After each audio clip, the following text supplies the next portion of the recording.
Just like the street lights lit this town, like a fire in a blaze, gotta burn it down. Can't be afraid to leave this out.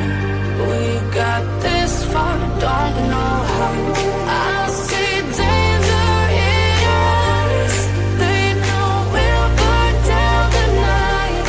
Coming just like the sunrise. You know that we gonna light it up tonight. We gonna light it up tonight. We gonna light it up just like the sunrise. We gonna light it up.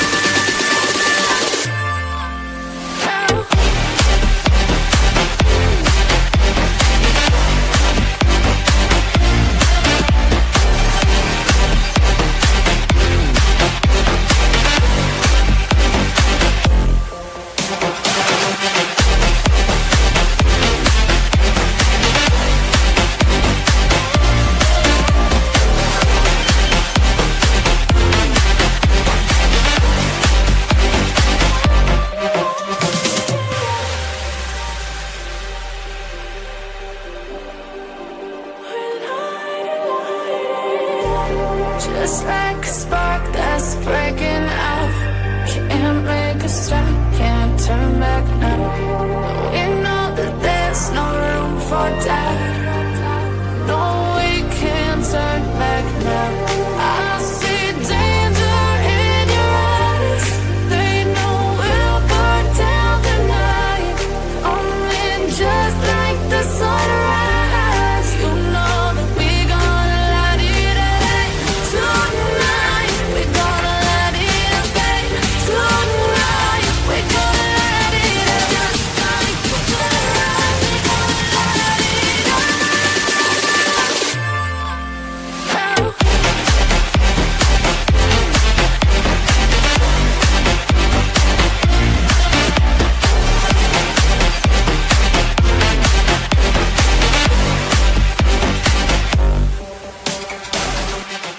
Ember. Oh, Ember. Miss Ember. Oh, great, Ember. Tell me what I'm doing.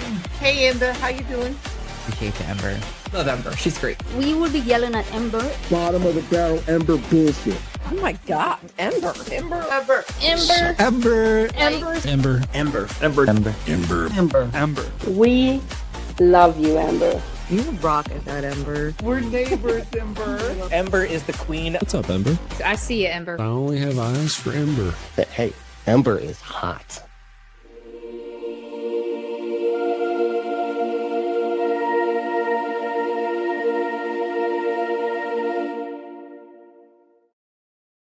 Hello, everyone. Happy Friday. Oh, shoot. I thought I had Kelly joined us during the countdown. I thought I had it stage.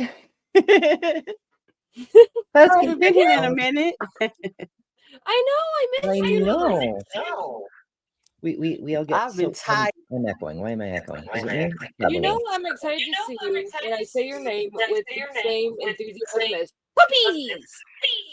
I've been so tired. I was like, my plan is to come on every day, but my body is like, go back to sleep. Even though sometimes I wouldn't even be asleep. I'm just sitting there laying down. I've done this for so long now. I'm gonna echo. Yeah, Kelly. I think your microphone is picking up your speaker. Okay, how are we gonna do this? I don't know. Adventures in technology. Or you Yeah, can I'm gonna just. mute. Okay, I was gonna say just mute when you're not talking. But one of the things is, like, I guess I've done this for so long now that it does not matter whether I set my alarm or not. I am up by like 9:30 every single day. No matter what time I went to bed, I can go to bed an hour before that and I will wake up before 9:30. Bodies get biorhythms. It's I get running for sleep, and I mean I don't even know what my biorhythms are because I always get woken up by my roommates. But at this point, I feel like even if we all went on a week-long vacation, I'd still wake up at like 5:15 because biorhythms. I don't know, but There's plenty of other things afoot to talk about. First of all, Kiwi Banana re-upped membership. Hooray. Thank you. Appreciate that. And do enjoy all the fun custom emojis, including the Lil emoji, the Kelly emoji, and the Ember emoji. And there's a bunch of other emojis too. Yay. And you too can be a supporter of the channel and enjoy all the custom emojis for just 99 cents a month. And there's higher levels if you want more goodies, which you'll hear about a bit. Laying around the house. It's sitting there. What's that? I said, you have 99 cents laying around the house. Just use it for a good cause. Less than the coffee. Buy Ember membership. It's all 99 cents. But I do, right. I updated the credits is what I was getting to. As is the usual habit, today is the last day of the regular broadcast schedule. Of course, bonus shows may happen at any time, but it's the last regular scheduled broadcast for February. And so we've got new credits. So stick around to the end and enjoy those because they're neat. I'm also working on other things. I have more clips to put in that we're really bad people supercut that I play. I have more clips, but I haven't had time to put them together because so many things are happening. I just it's adventure time up in here. I'm gonna be a busy girl today. So am I. I've got some very interesting stuff later. I have a there's a new series that we're starting and we're filming that today. So that will be fun. What time would that be? We're not doing it live. We're going to film it and then edit it. And we kind of took inspiration from Ember and Mark. What we're going to do is we're going to put the first one on Ambush Apostate's channel. And then the next week is going to be on my channel and back and forth. That can work. It can get complicated. If you're doing a series of videos, whatever channel they're on, each part should have the past episodes parts listed in the description. And going back and forth between channels, it's not that much a big difference, but also it could be helpful to, instead of doing that, make a playlist and then link to the playlist in every video. That's also what we're doing. Yeah, I was like, we need to make a playlist. Track of past episodes. You can just say, "Here's the playlist." Yeah, yeah. You're not gonna be like the other series. On last week's episode, it's like, which one was last week's episode? I don't remember. You need how to get a little experts when you watch like reality TV. Oh, like the fully produced TV shows where like previously on Star Trek Discovery, and then it gives you like a 60-second rundown of the last 3 seasons. You need editors for that. My goodness. Oh yeah, definitely. It's just me and Seth on this one. Like he's doing the video editing, and I do all the graphics, and yeah, and we got to figure out what topics we're gonna cover and throw together and all that. It's gonna be fun though. This first one, a lot of it. This first episode is probably going to be a short episode, but it's going to be kind of like a teaser trailer kind of thing for it. So it's a short one, but it kind of gives you the idea of what we're doing. A pilot episode. Yeah, sort of. Just prepare to actually do some of what you plan to do instead of just say what you plan to do and leave it at that, you know? Oh, yeah, no, we're doing that. We're starting off with we're starting off by kind of laying the groundwork for what the rest of the series is either going to be completely about or at least touch on. So it's going to be fun. It should be out next week, so. Nifty. We're supposed to be shooting the breeze. Oh, I'm sorry. I got a super chat. No, it's not a super chat. It's the thing I wanted to address. Hellbone Hillbilly says, not sure how it works, but I've been seeing a lot of videos that are collabs that list multiple channels in the posting. That's true. That's a thing YouTube sort of lets us do. It's the access to it is a function of channel size. For example, at this channel size, I can add 4 collaborators. So you have a total of 5 creators, and the video will show up on all 5 people's channels. But I can only do it after the video is like not just complete, but like fully processed by YouTube and whatnot. Bigger channels can do it with upcoming live streams, and they can go up to 10. And I'm sure much bigger channels can do even more. That's as far as I've personally seen, though. So as with all things, YouTube is scaling the accessibility to get views on how many views you already had. But it is a thing.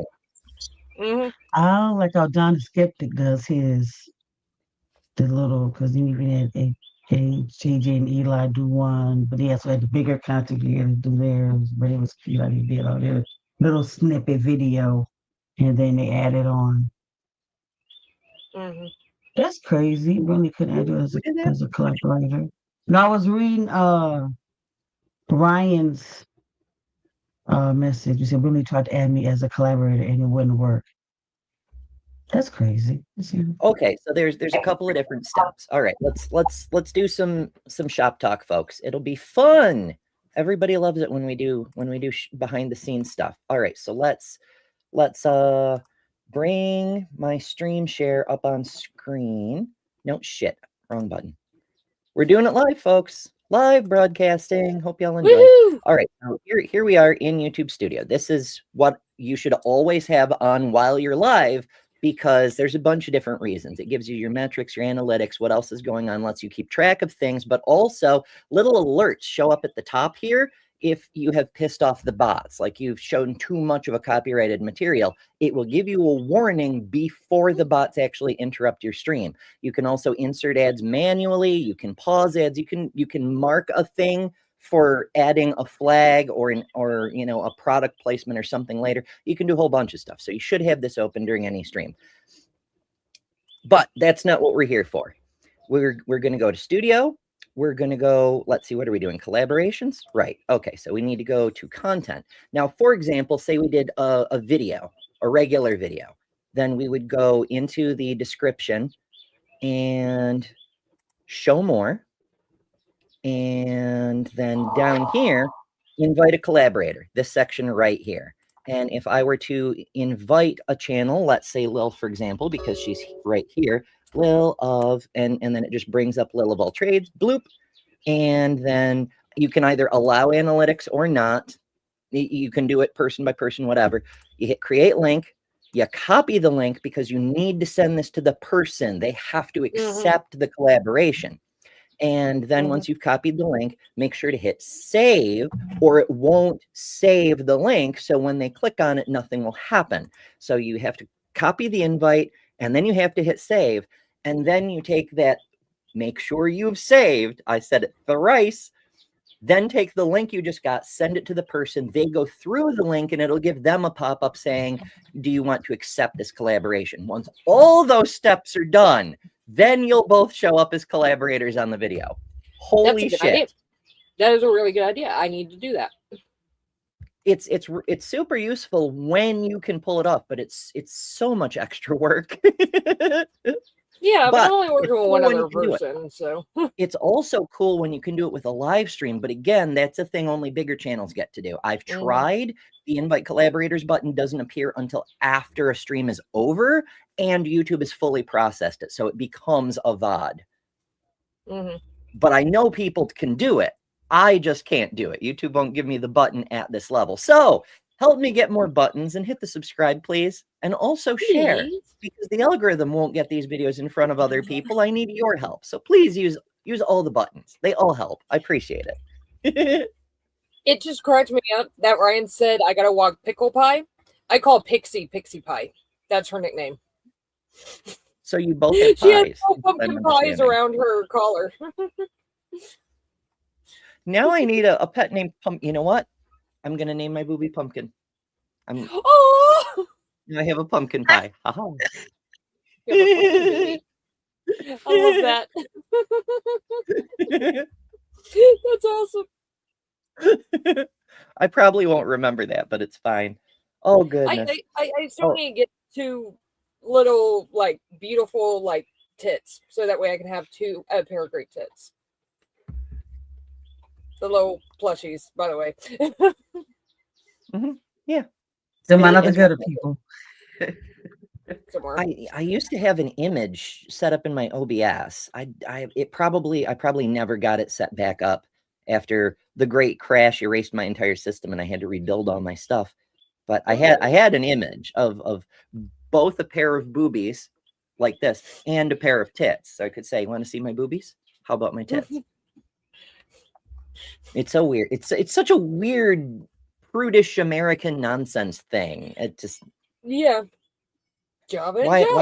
are we policing women's chests? We're the freest country in the world. Sexism is done, but women's chests have to be hidden because we can't let the children see the things used to feed babies.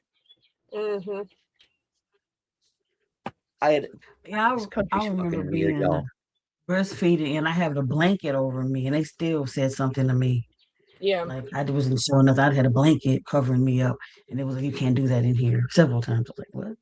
I'm not showing you. Yeah, I had a friend. I had a friend of mine that breastfed. I couldn't for various reasons, but I had a friend of mine that did, and I was out at the mall with her. Had the blanket on and everything. We were kind of like in a secluded area off to the side. Literally, security came over there and told her that she needed to go to the bathroom. She's like, "I'll go to the bathroom when you eat your lunch in the bathroom." Right. Anyway, what I'm saying, like, you want us to go there. They want to go in the bathroom. My baby eating in no bathroom. What's wrong with you? Mm-hmm. He may have been trying to tell you to eat shit.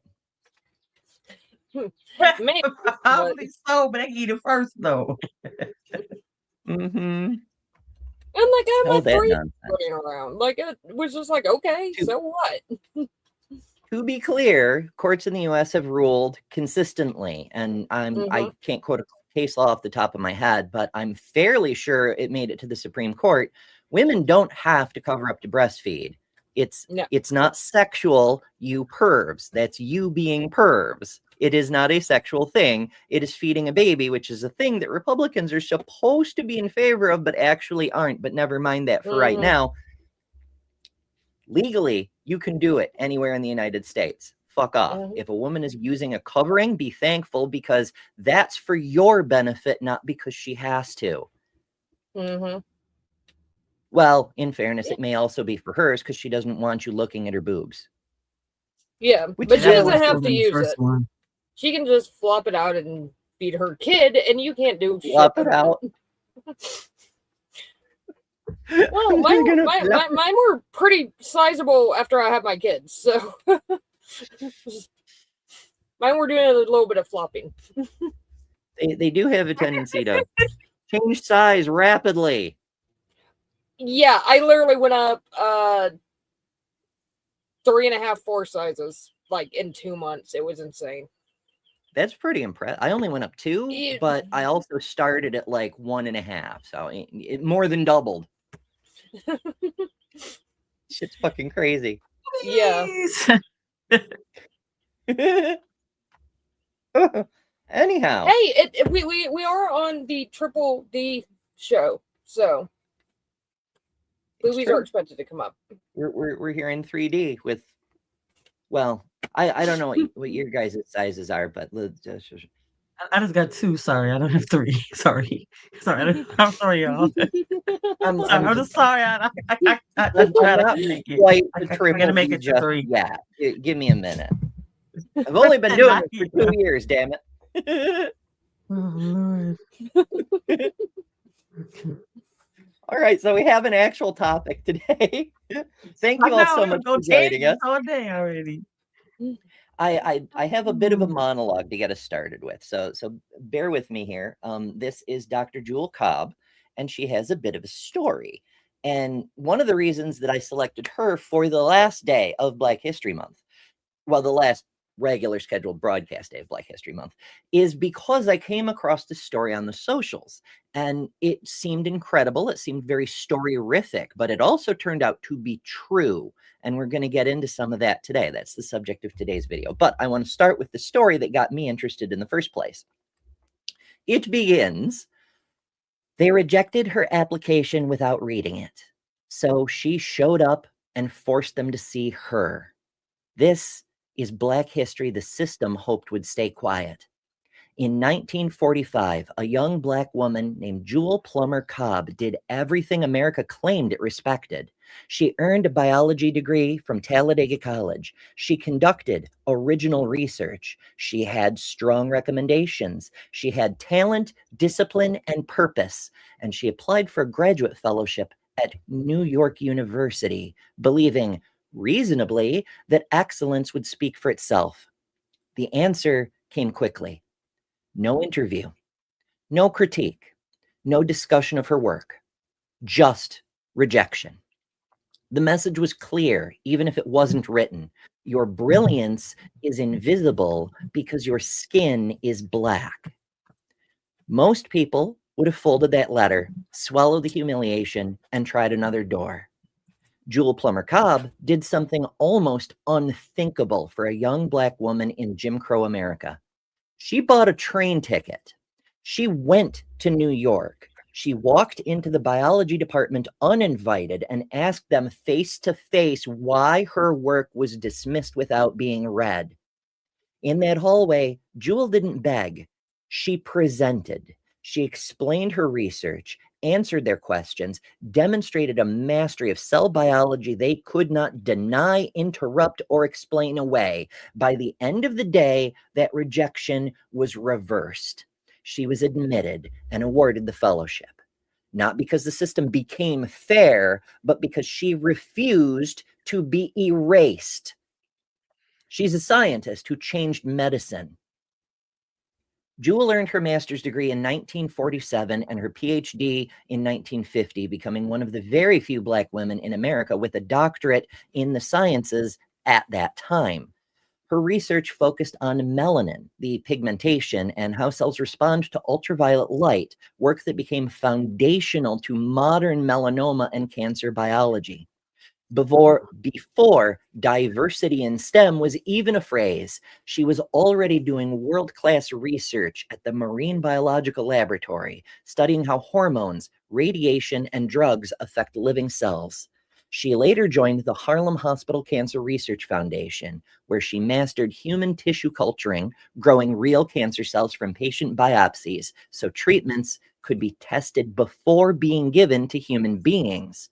This work changed cancer treatment forever. In the early 1960s, Jewel helped demonstrate the effectiveness of methotrexate, a chemotherapy drug that transformed outcomes for skin cancer, lung cancer, and childhood leukemia. That drug is still saving lives today.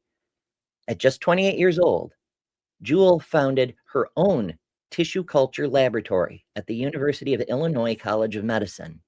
A Black woman running independent cancer research in the 1950s. Funding committees doubted her. Colleagues minimized her contributions. Journals tried to sideline her authorship, but she persisted anyway. She never forgot that hallway in NYU. She understood a painful truth. Brilliance means nothing if access is blocked. So she turned power into policy. She became a dean and then another. And in 1981, she shattered yet another barrier as the first African-American woman president of a major U.S. university, leading California State University, Fullerton. There, she built scholarships, expanded research opportunities, created pathways for students who had been told, just like she once was, that science was not for them. Even after retirement, she kept mentoring, kept advising, kept lifting others as she climbed. Dr. Jewel Plummer passed away in 2017 at the age of 92, and she left behind more than discoveries. She left behind lives saved, institutions transformed, generations of scientists who never had to stand alone in a hallway demanding to be seen. She was denied entry because of the color of her skin, and she showed up anyway. By refusing to accept a closed door, she didn't just change science, she changed who gets to belong in science. And that is why Black history must be told fully. Not just the suffering, but the defiance. Not just the barriers, but the brilliance that broke through them. Because somewhere right now, another Jewel is being overlooked, and her future depends on whether we remember stories like this and pass them on. Finny. She's awesome, dude. Like Yeah, I was about to my say, dad had yeah, melanoma I don't. twice. So Yeah, that's how my stepdad died, passed from that. Tommy. Tommy. Hell yeah. Yeah, she may well have saved Tommy's life indirectly. Because like things build upon things build upon things. And this speaks to me so much because even though I don't have that specific struggle, obviously I have different struggles. And even when I was a child, and most of my struggles today weren't evident, there were still other struggles. I was a farm kid from a rural community, and no one cared about anything. You know, for fuck's sake. Or on a previous show, Chris was referencing some genetic research having to do with telomeres. I worked on that project in the 90s. But every single time I tried to submit a paper in my own name, I got a letter back. We didn't even read this. What do you know? You're just a kid. You know? I had to let my advisors submit the papers as if they had authored them. And then I was like in the footnotes. Wow, that's crazy. Yeah. I got a couple like that too. So. You know? I'm like, how about some peer review? The whole point is like, forget about who wrote it and see if the research is good. See if the math adds up. Things check out, you know? Fuck. So I feel this. Having people who aren't even going to look at what you did because of who you are. We still do this. And people die because of it. If she had taken that no for an answer, like so many people do, none of what she did, none of the things that came downstream from what she did would ever have happened. How many people could have cured cancer, but were told, nah, you're the wrong color. Nah, you're the wrong religion. Nah, you're a girl. Nah, you're from the wrong country. No, you speak the wrong language. No, you have the wrong religion. Or you live life the wrong way. You're married to the wrong kind of person. You know it's happened. You know it's happened. We could be thousands of years ahead in development. I frequently rage about how Christianity knocked us back by 1,000 years with the fucking Dark Ages.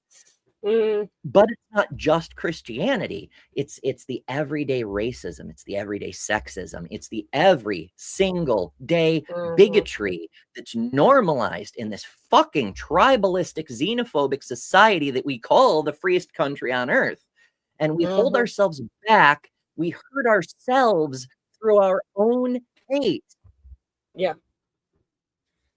Yeah, that's we do. When a certain person said the black women only got where they are because of DI. I won't say the person's name, but what were you doing? I don't think you would be able to do that research and the technology. It didn't matter. She was just a phenomenal woman. So, you know. Yeah. I mean, But yeah, I just. Oh my gosh. Like, it infuriates me that they see any minority whatsoever doing any job and automatically want to scream DEI. Like, no, like, this person is good at what they do. I agree with that. Ember for president, please. You have my vote. She has my vote. I could never win in this fucking country, but I might be able to pull an Aaron Ra and just get my opponent on a debate stage. And while I, again, could not win an election in this country, if I shred them hard enough on the right things, there's a chance they might be forced to change their policies and we end up with a slightly better world. I don't know. Possibly. Say it could be a short time on the show. I really like. He really said some good stuff yesterday. Yeah, that was fun. I mean, we all try, you know, like we don't always get everything right, but we all try to do our best. We try to right wrongs where we can, and we try to address things that we can't just outright fix ourselves. And there's only so much anybody can do, Yeah. Like, yes, technically we're live on the internet. We could be being watched by millions of people. We could be, but we're not. But I think there's a lot of people. There's a lot of noise out there. We try hard to be substance over static, but there's a lot of other voices, and most of social media, because of its social nature, is a popularity contest. It's not what you say, it's who's saying it, which leads us right back to Dr. Jewel Cobb's story. Yeah.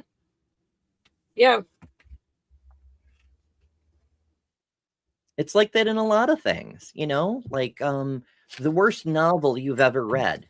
Someone published that. Why did that asshole get published and not, one of your friends who you read wrote a much better book? Well, your friend doesn't have the connections.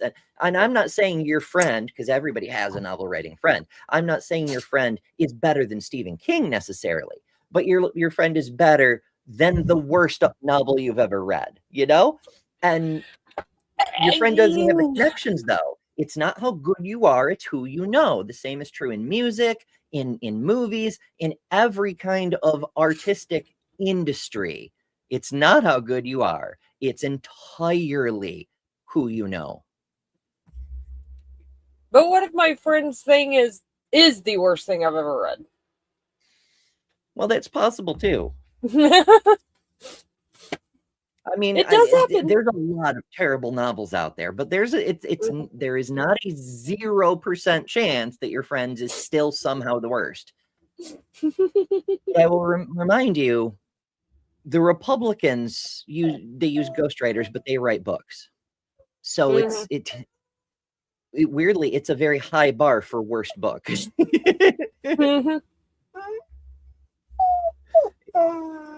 know somebody else who wrote a book. Was it Dr. Kip? Yes, it was. It was Dr. Kip the dog. Dr. Kip the dog. That's his PhD.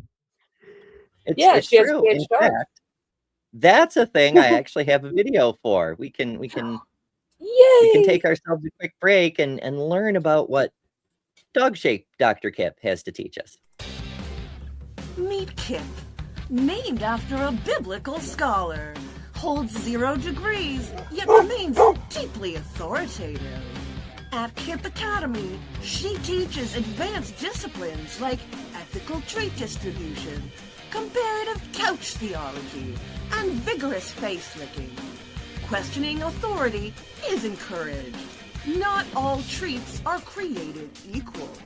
Each snack undergoes rigorous evaluation using the sniff, lick, and stare methodology. Some are rejected, some are accepted, some are declared non-canonical.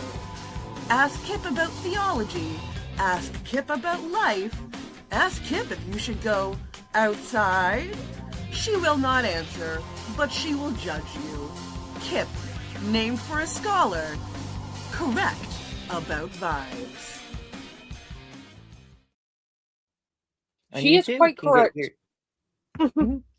She now, dog turrets are now available from Kip Academy. So, sign up or something. I don't know what you're supposed to do with that, but it's a thing you can do. So there's that.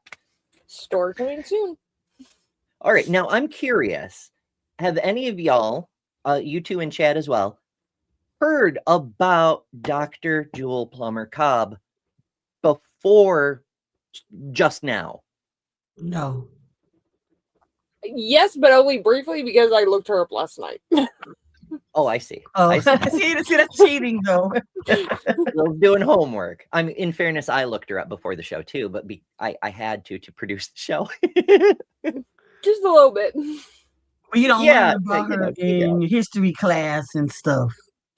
Right, no, she not. never gets mentioned. No. And I realized that, like, most of our school history classes are like, well, George Washington was the greatest son of a bitch who ever lived. She was so beautiful. Oh man. I mean, how do you even do a Black History Month without telling her story? Because her story is specifically why we need Black History Month, you know? Mm-hmm. Yeah. Fucking wild. All right, so I did find a video that's longer than 22 seconds explaining who she is. So hopefully this will let us get into a little more depth. Now this is, as you can tell, it's a presentation style streamer. He's doing a similar thing to what we do, although he's on the other side of the screen, thankfully. So we're not like stacked like pancakes up in here. But he's not like a speaker. So we got to be patient with our friend, but maybe we'll find out some goodies. Mm-hmm. So who is Jewel Plummer Cobb?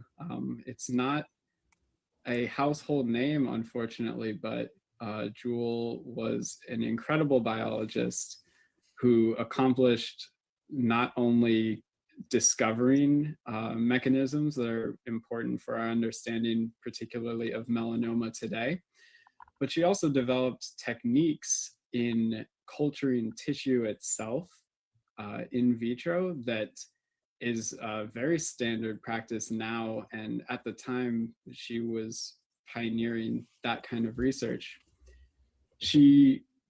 Although she had a long career as a researcher where she contributed quite a lot to our understanding, she spent the later half of her career really focused with positions of academic leadership and used these positions at different institutions to advocate for increased representation of women and minorities throughout science, but especially in the graduate programs and in academic professions such as professorships. That right, and that's important because like access to science is one thing, but the ability to teach is another thing, because you're also influencing and opening the minds of future scientists and researchers and academics and so forth.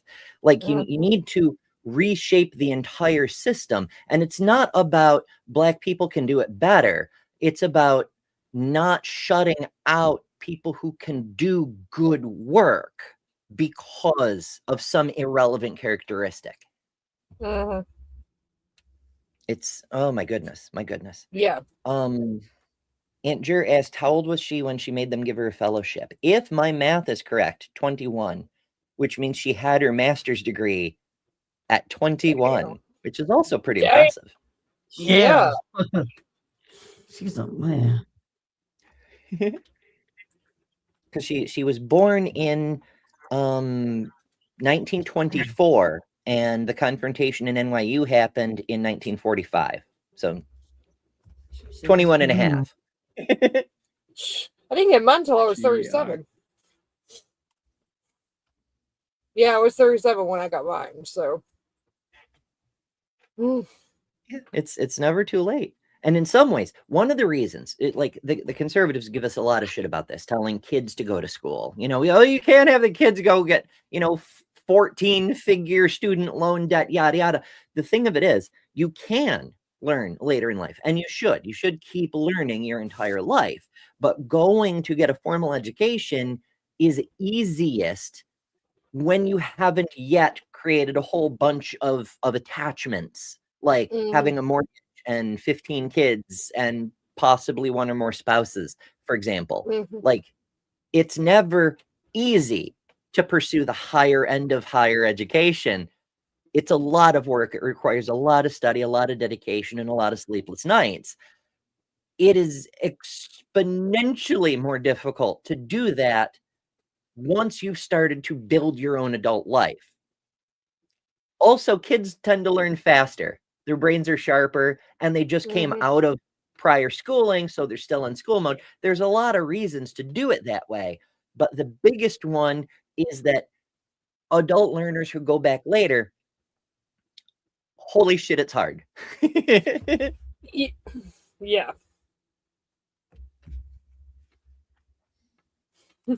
Really was one of the earlier members in a time when Black women were not often presidents or deans or even professors.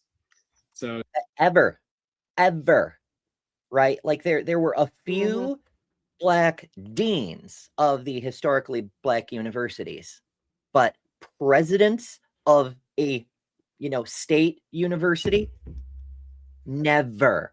A woman Black person who is a PhD herself, never. Yeah.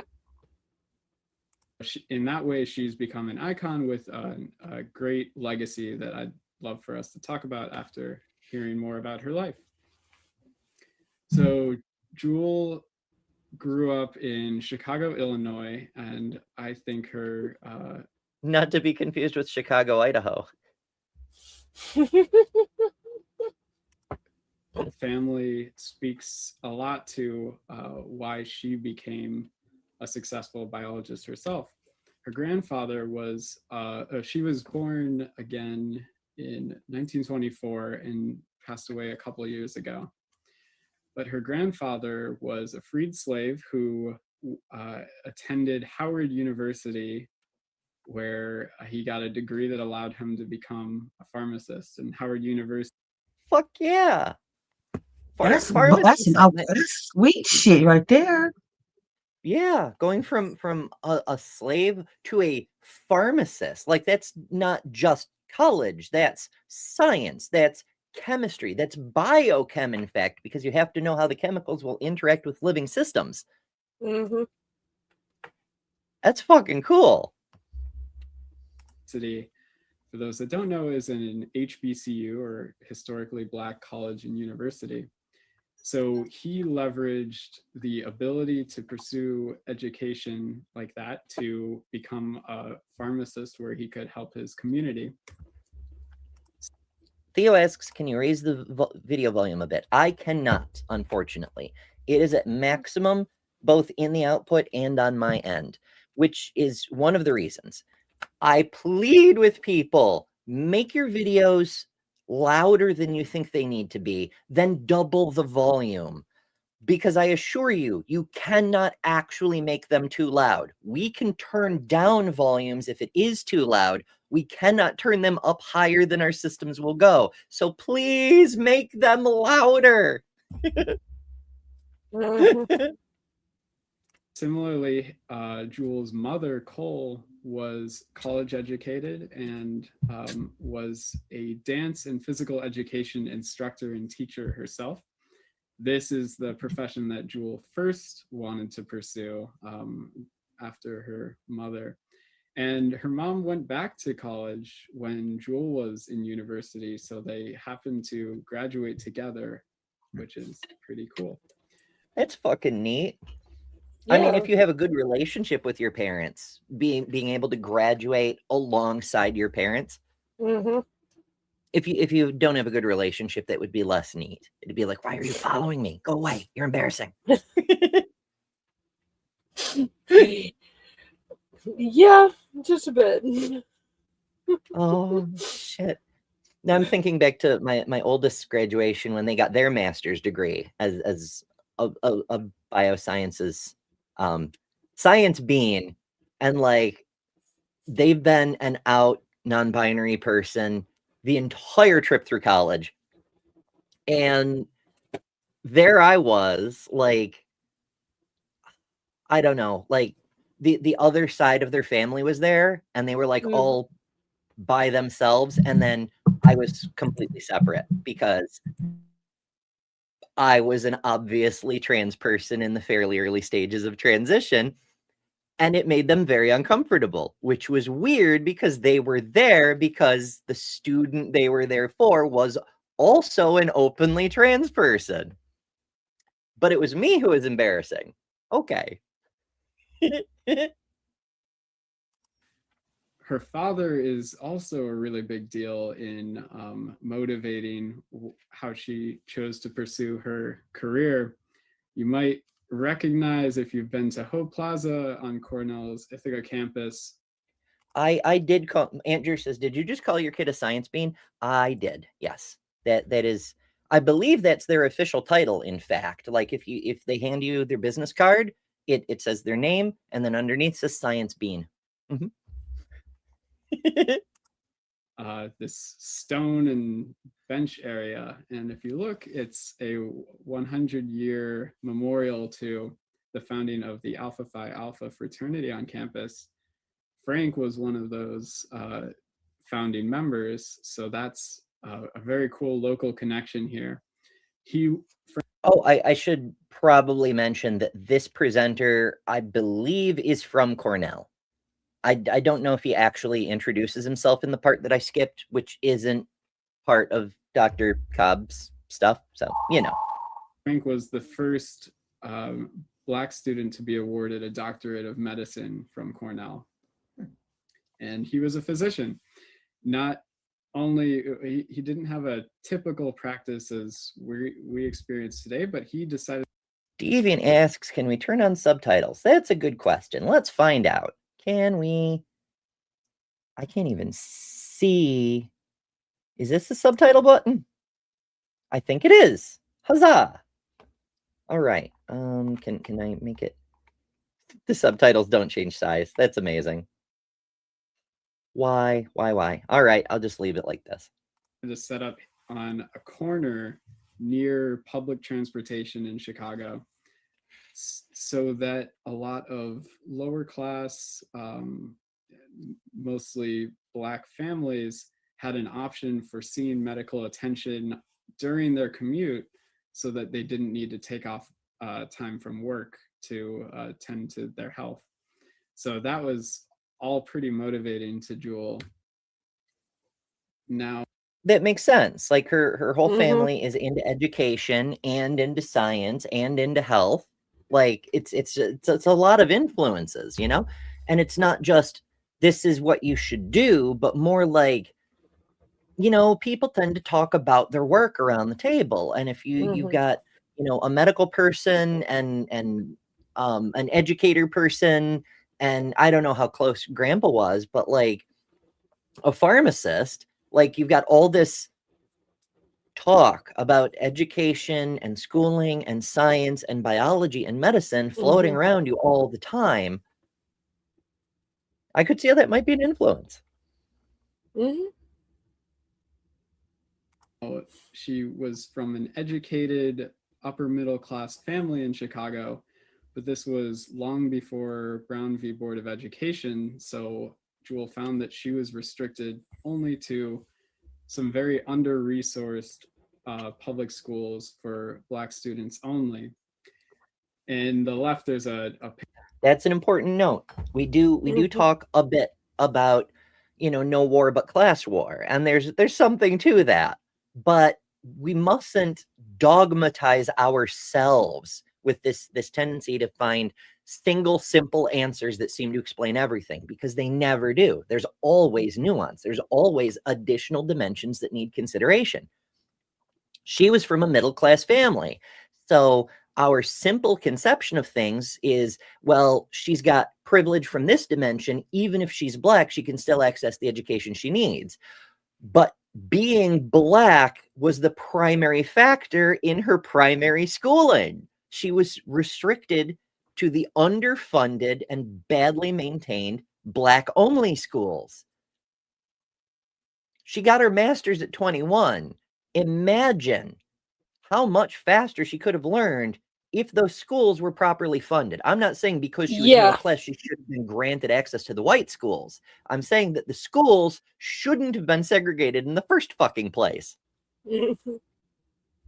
Yeah. Picture of kind of the map of different schools and their segregation in Chicago. But Jewel wasn't entirely deterred by lower resources in her education, even though it was disappointing because she knew so many accomplished Black professionals in her life. So she knew she could become very successful in whatever she wanted to do also. So what she decided to do was just supplement her education with the access to medical libraries that her father gave her. So she she was nepotisming. She was like, my father can get me into medical libraries, so I'll just raid those. In fairness, a hungry mind, it has an addiction for learning and new information. And if you give a child with a hungry mind access to a library, it doesn't matter if it's not fair to the other kids. She's going to devour every single book in there. Yeah, you do what you do have what to she had to do. Exactly. I was about to say the same thing. Yeah, like, yeah, if you want more knowledge on something and you can't get in your way, like if you can't go to classes and you can't do all this, yeah, you're going to find where you can read about it. You're going to find something if you want to hear about something and you're motivated enough. Isn't that what Black people had to do though? Period. In the beginning, I mean, we had no way getting anywhere inside of any place, so we had to figure out how to do it. Oh yeah, it didn't. Maybe it was Huckleberry Finn, maybe it was another one of Mark Twain's novels, but there was a Black character who got in trouble for breaking into a library so he could read one specific book. He would be reading papers and periodicals in high school that may still be a struggle for someone like me today. And it was in high school when she got to study cells under a microscope that she became interested in studying biology rather than physical education. Now, it's also important to point out the time period, right? Like, this isn't just post-slavery, mid-Jim Crow. This is also a period of rapid advancement in human cellular biology. This is when Rosalind Franklin is still trying to figure out the shape of the molecule, or even which molecule carries heritable characteristics. Like, we knew about the concept of genetics, and there was a pretty strong hypothesis that it may have been the deoxyribonucleic acid, but we didn't even know for sure at this time, you know? We didn't know what half of the fucking organelles in the cell did. It was a ways back, and things were changing fast. Wanted to study cells and the disease itself rather than following her father's career as a physician and working one-on-one with patients. So now that's an interesting poetic connection, that her father, as a pharmacist, helped treat conditions like cancer. And she was like, if I go into biomed, I can help cure the cancer. Put my father out of work, make him retire so he takes some damn time off. I'll say that as she lived in Chicago, which is pretty close to Michigan, she and her family they took a lot of trips to Michigan. She was very fond of it. And at this time, it was pretty impressive that the University of Michigan had over 200 enrolled Black students across the different degrees. So these things considered, she thought Michigan would be a great place to go to study biology. Unfortunately, what she saw when she arrived in 1942 was very disappointing to her. There was kind of rampant segregation and exclusion socially and in housing and other things. And after 3 semesters, she had had enough and decided to transfer to Talladega College, which is in Alabama. And isn't it wild that somebody from the North, in granted still segregation, but much less severe regimentation compared to the heavily Jim Crow South? That's an important thing to keep in mind, especially for Black History Month. Jim Crow wasn't just the South. The South was just worse about it, but the North did it too. Holy shit, did they ever. But I mean, I live in Michigan now. What's that? It's still racism. It's still, I mean, once you leave the metropolitan Detroit, it is racism. Even like when I was growing up as a kid, they would call you the N-word and stuff in Michigan. And that was past her time. But yeah, that's even now. Oh yeah. I mean, in calling names is a sign that a person is an asshole. But it's worlds apart from saying you can't live here because you're Black. You have to live in the fucking cardboard shack down the street. That's where the Black students stay, you know? Yeah. It's not quite the same. But it's just wild to me that she would have to go into the South where it's even worse to escape that kind of condition by going to a college that's specifically for Black students, which means there's effectively no discrimination. All the students are Black students. It's a Black university, you know? It's weirdly ironic, but that was the better alternative for her at the time. And Talladega College didn't accept any transfer credits, but she still managed to achieve her degree in only 2 years, I believe. And although Talladega College, so she just took all the classes, like all of them. Like, okay, I don't know. College is very wildly. Some people have never even been to college, and you know, of course, undergrad programs are significantly different from graduate work. But TLDR, some courses, especially the basic education, the associate's degree level stuff, you'll get like 2 or 3 classes a day with long breaks in between, so you can do your work, you can eat, you can have a fucking life. But you don't have to do that. You could double your course load. And as long as the timing of the classes works out, you could conceivably get your degree twice as fast. You're going to have a very hard time keeping up on your eating, and you're not going to have any social life at all, but you can do it. didn't have the educational resources of the huge research institution that Michigan was, it made up for that by giving Jewel some incredible access to mentors who she became very close with.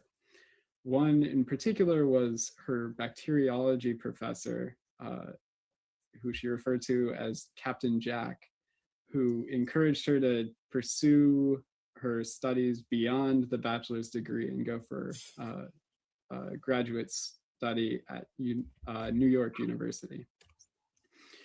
But in her own words, Okay, so she got her bachelor's in Talladega and went to NYU for the master's and above, which means that she only got a 4-year degree in 2 years, which is less impressive, but it means she got her master's and PhD at the same breakneck pace in New York. Mm-hmm.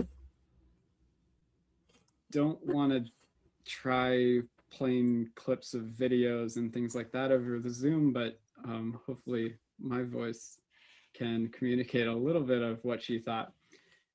The choice of the University of Michigan was a disaster for Black students in terms of dormitory living arrangements. The assignment to a league house was given only to Black students because we were not allowed to live in the dormitories. I don't know what a league house is. Does anybody else? A league house? What is a league house?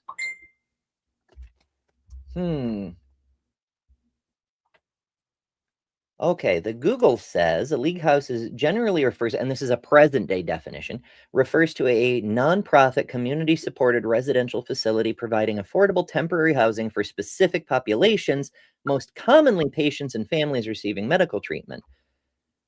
So like a Ronald McDonald house. And if this holds true across time, then it would be something like a nonprofit community supported residential facility for the Black college students, because they wouldn't let them live in the dorms. And that kind of makes sense. That's a little longer term than the temporary housing we're thinking of.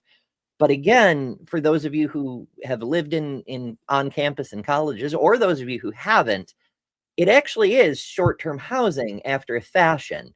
You don't move completely in. You're only there for, I don't know, I think the longest period between breaks is 6 weeks. And then there's that long break over the Christmas holiday. And then like the day school ends, you have to be out, you know, like there is no, I just have all my stuff here. You never get that far. And if you come back the next year, you'll be in a different building entirely, because like the freshmen go here and the sophomores go here, and you know, that sort of thing. I'm sure it varies from school to school, but that seems to be the common thing. Yeah. Oh goodness. Dr. Kip is here. Getting ready for a stream today. Not sure how prepared I'm going to be, but Maya says that less prep is definitely better. There may be some wisdom to that. I've been lamenting how much I chronically over prepare for these streams, and I never get through all the stuff I prepare, and it drives me nuts. And I spend so much time on it when I could be doing other things like making new flags or new videos. And I'm just like, damn it, Ember, why are you like this? I can't help it though. I have anxiety, folks. I have a lot of anxiety. All right. On that note, let's take a quick break. Like I said at the beginning of the show, I have new clips to insert in our Evil Apologist Supercut. So let's enjoy the current edition one more time. I have a problem with this stuff being normalized across the spectrum, and specifically, like, why push this on kids? Why introduce this to kids? I am a depraved wretch. I am a great sinner. I'm a worm, completely undeserving of any love or any grace. I'm nothing. I'm nothing. You're incapable of being a good person. You're an evil person. You're a terrible person. At the core fabric of who you are. That's why we need laws. We need laws because we're bad people. All of us are bad people. You can't spell Pride Month without demon. PRIDEMONTH. If we don't know who the women are, because there are just people, then we won't be able to pull the women up to equality with men. We have to try to limit the harm. And that means reducing or keeping down the number of people who transition. And that's for two reasons. One of them is that every one of those people is a person who's been damaged.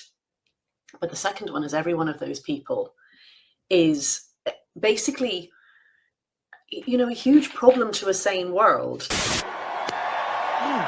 Transgenderism must be eradicated. The LGBT, transgender, grooming our children's minds is a national security threat. We need to hold people for treason, start having some public hearings, and start executing people. I will use whatever gives me victory. I don't care about the truth, and I don't care about the law. I care about one thing, the control. But then they rigged the election, and now we won, so I'm going to be your president. Then what happened is they rigged the election, and I became president, so that was a good thing. I agreed with many, many things you said during, in fact, probably more than most other candidates when you were running for president, but I still would not have voted for you because you're an Indian. I just want to say I feel good about the Republican Party. I feel good about where we're going as a nation. We're killing all the right people and we're cutting your taxes. It was actually a tremendous blessing to these children for them to be killed and go to heaven and be with God. We've been hoodwinked. We've been taken in by an ideology crafted by creeps and then pushed on children. Stop letting people pressure you into thinking. If they die, they die. I want to be ignorant, honestly. Being a Christian doesn't exclude us from experiencing spiritual dryness. We're bad people. All of us are bad people. All right, adventures and things. And that's going to get a little bit longer going forward. But I promise at least one of the things I'm adding is pretty fucking funny. I know it's gotten depressing. The original version was hilarious. And then I went and added serious things. Oh, no. I am, as many times as I've seen that, I cannot figure out what the dude's talking about with treason. I do not get that. Oh, he was a guy running for office in South Carolina, endorsed by Trump, of course. And his whole thing was trans people, gay people, all, the whole LGBT, they're all liars because none of that is real. The men who are married to men, they're not really gay. They're just sinners. They're just telling lies to hurt the Christians somehow. And so because they're liars and they are a threat to public safety, that somehow makes them traitors and they need to be put to death. Basically, it's trying to lead to biblical genocide. That makes even less sense than I was anticipating, strangely. Listen, Yeah. He's a little bit Looney Tunes, but you know, yay nationalist Christians or something. Not really. All right. So speaking of bigots, here's an article from the BBC. They put together a little feature for Black History Month a few years back before they got completely fucking unreliable. And this is what that section has to say about Dr. Jewel. I was distracted slightly because Rainbow was saying you don't have to choose to be LGBTQ to conservatives choose to be straight. I was reading that rather differently. Like you can either be LGBTQ or you can hide it and be a conservative. Which, you know, judging by what happens to Grindr every time they hold a MAGA fest. Yeah. Just saying. Maybe that is why women like Erica Kirk feel completely safe around conservative Christian men. It's not because they have respect for women. They definitely do not. They keep trying to take away women's rights to do everything. It's not because they have traditional values. They definitely do not. They don't. Oh, geez. I could do a whole thing on just that. It's because she knows they're all actually gay and none of them are interested in her. Probably. I am It's a gonna hypothesis. say Anyway. Dr. Plumber Cobb, sad thing is that she would have not, even though she also was a black woman, if she was a darker skinned woman, it would have been even harder for her. Mm-hmm. It's true that whole A lot of times they will give light skinned women, well, you light skinned, so they'll give you a better chance. But the darker ones, no, they still have been fighting. It depends on a lot of things. Like one of the things that I'm been looking into that may end up in the updated thing involves Idaho. Like they didn't legalize interracial marriage until like 2006. And the only reason was because they made a constitutional amendment codifying marriage as between one man and one woman, period. They accidentally erased their past bigotry with more bigotry because the new passage in their state constitution made no mention of race. It used to say no Negroids, no mulattoes, no Mongoloids, white people can only marry white people. But when they changed it to just one man, one woman, it deleted the whole nonsense about race. It overwrote it. It's not because they got more accepting. It's because they got dumb. Their hatred just, I don't know. They're so consumed with hate, it's making them stupid, as evidenced by the current state of the United States. But I digress. I know that never happens here. It's not like we have an entire fucking emoji for that kind of thing. No. Oh, goodness. All right, let's see what the BBC had to say about Dr. Cobb. Let's see here. Dr. Jewel Plummer Cobb was a trailblazing U.S. biologist whose research into cancer treatments is still used today.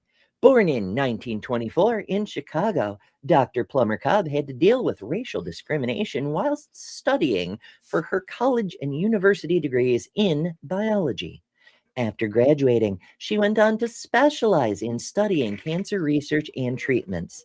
She became one of the first scientists to show evidence that melanin, a pigment found in skin and hair, parentheses, people with darker skin tones have more melanin and lighter skin tones have less, could shield people from UVA, UVB rays, which come from the sun and can cause skin cancer. What year was this written? Holy shit. It's fine. Dr. Plummer Cobb also teamed up with female scientist, Dr. Jane Wright. It was super necessary to mention that she is a female scientist to discover a drug that could be used to treat some skin cancers, lung cancers, and childhood leukemia, and is still used in chemotherapy treatment today. She later went on to become a professor and campaigned for more equality in science, inspiring many others to become scientists. Well, I mean, she did a whole hell of a lot more than that, but okay. Quote, I think I'd like to be remembered as a Black woman scientist who cared very much about what happens to young folks, particularly women going into science, she said. And that's it. That's the whole entry on her. There needs to be more. I mean, okay, in fairness, it's very succinct, and it's only one part of a longer article about a bunch of other Black people that, people, especially in the UK, right? Like, because in the UK, yeah, what even is Black History Month to the UK? This is from 2024, so not that long ago, but holy shit. It just, it's very disappointing.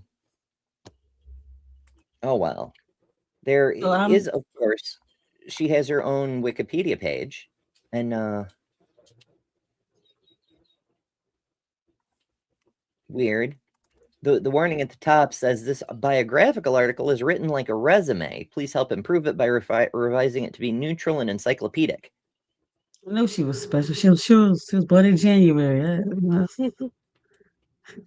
Yeah. Jewel Isadora Plummer was the only child of Frank. See, nobody opens their resume this way. This is biographical writing, Yeah. Like, I don't open my resume saying, Ember redacted is... I know most of you already know my last name, but I'm trying to not make it easier for people IRL to find me, track me down, and try to kill me. We already did that. Let's not do that again. Thanks.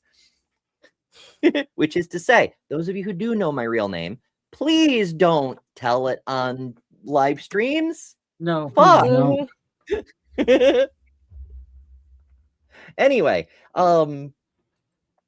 nobody opens their resume saying, I am the child of this person, and we lived in Chicago, and like, why is that on your resume? What do you mean this sounds like a resume? Oh my goodness. Both of her parents used to live in New York City. Why did they move to Chicago? I'm very curious. Her mother found employment as a physical education citation and dance teacher. Maybe move the citation to after the end of the parenthetical, but never mind. Found employment as a physical. Let's fidget, folks. She's a physical education and dance teacher. Fidget spinners. She re-entered college at the same time Jewel enrolled, resulting in both mother and daughter earning degrees in the same year. Jewel's father, Frank, was the first Black person to graduate with a Doctor of Medicine from, oh no, it's Howard University, not Harvard. That's how we be the first Wikipedia. Why? Oh, all right. Let's get back to our Cornell Friends video. It just, yeah. Dr. Kip says, part of my privilege is publishing my full name. I know, I said when I first started online that I'm like an idiot running around with my actual name on here better than Ember, but it just, yeah, my goodness. Also, the popular grills in the famous Pretzel Bell Tavern did not welcome Black students. And so I was never allowed in the mainstream of social life on campus. No Black students belonged to big fraternities and sororities. And Drew says, fix it. I can't. I'm not an editor on Wikipedia. I could be an editor, but they don't let you just change things anymore. You like if every change has to have a citation, and then like a super editor has to come through and approve it, and it's a whole fucking process because they want to keep people from defacing it the way they used to back in the 90s. But I don't have the credentials to do that, alas. The situation prompted my parents and me to consider leaving Michigan. And I didn't mention this, but she did join a sorority at Talladega College, which was, I believe, Alpha Kappa Alpha.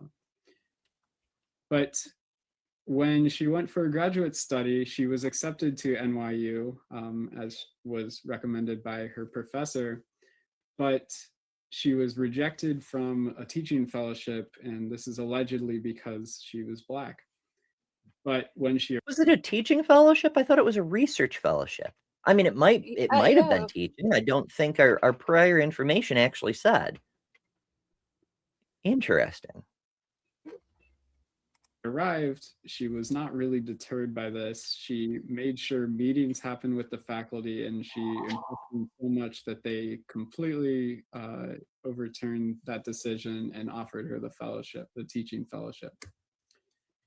Over the course of the next few years, she studied. We're just going to breeze over the fact that she made them look past her skin color. Like, granted, that's just one moment in a remarkable life, but it is a fucking remarkable moment. And it's what made the rest of it possible, you know? Yeah. Complex enzymatic reactions and biochemistry in yeast cells for her master's thesis before shifting into the PhD program, deciding that research and academia were where she wanted to take her career. Her dissertation thesis, Mechanisms of Pigment Formation, is a foreshadowing to a lot of the research she would study for the rest of her career. All right, minor note, but this is kind of important. I realize that this fellow is a college person, and so probably has some idea of how college and academia often works, but he appears to still be a student, and so may not have a full picture. And also many other people have no idea. What you end up doing on your dissertation often, not always, but often ends up being a primary driver, if not the main thrust of your entire career. Because in order to defend your dissertation, you have to present new information and substantiate it to demonstrate that it's least strongly plausible, if not definitely fact. You have to contribute to the field in a meaningful way. You have to like move things forward. And so in order to have her doctorate, in order to have successfully completed that program, that means that as an uncredentialed person, she was able to produce new research of significance, which means the moment she receives that PhD, she is now the world's foremost expert on the thing that she discovered, because she's the one who discovered it and nobody else knows yet, you know? I mentioned early on, she focused on melanoma quite a bit. But while still a grad student, in 1949, she was appointed as an independent investigator at a kind of legendary institution in biology, the Marine Biology Laboratory, which is in Woods Hole, Massachusetts. What a name, Woods Hole. Let's go to Woods Hole. Never, I'm being silly, but that, I mean, like, so you're doing melanoma science. You're doing pigment research. Maybe we're not to melanomas yet, but we're doing pigment research, and I don't see how marine biology figures in. Like, yeah, it's cool to study whales and dolphins and whatnot, and I realize there's more than whales and dolphins in the ocean. But when most people think marine biology, that's what they seem to think of. Oh goodness, Zorcross, you're speaking at us in emotions. High sweep, can't hear, no noise. But are you trying to say the video's volume is low? I know I can't move it up any higher. If that's what, if I'm deciphering the hieroglyphs correctly, Deviant, let me know if I've got the hieroglyphs. But following her PhD dissertation, she received 3 very impressive and competitive postdoctoral fellowships, one at Columbia University, one with the National Cancer Institute, but most importantly, one brought her to the Cancer Research Foundation at Harlem Hospital. So Dr. Lewis Wright's image is here. He'll come up again throughout this presentation, but that name does ring a bell.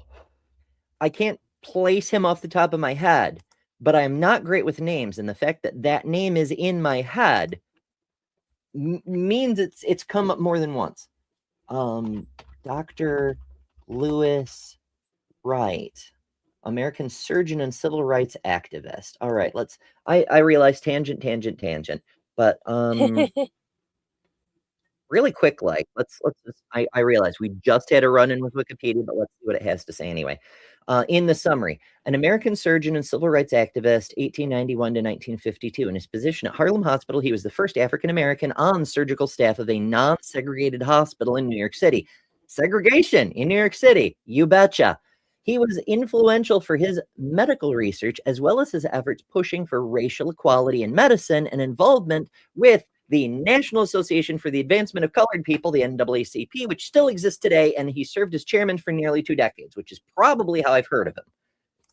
Because he was like Dr. Medicine, Mr. Anti-Segregation, and one of the early heads and a long-time head of the NAACP. So he made a lot of waves in civil rights stuff. Started this Cancer Research Foundation, and he himself was a really accomplished individual. He was the first Black graduate of Harvard Medical School. So in that way, he has some parallel to Jewel's father. So back to her PhD thesis, the dissertation on mechanisms of pigment granule formation. In this image on the left, you can see what these look like under a microscope. These are... Now, once again, I want to remind everybody, we didn't yet have DNA nailed down at this point. Half of the mechanisms in the cell were still a mystery.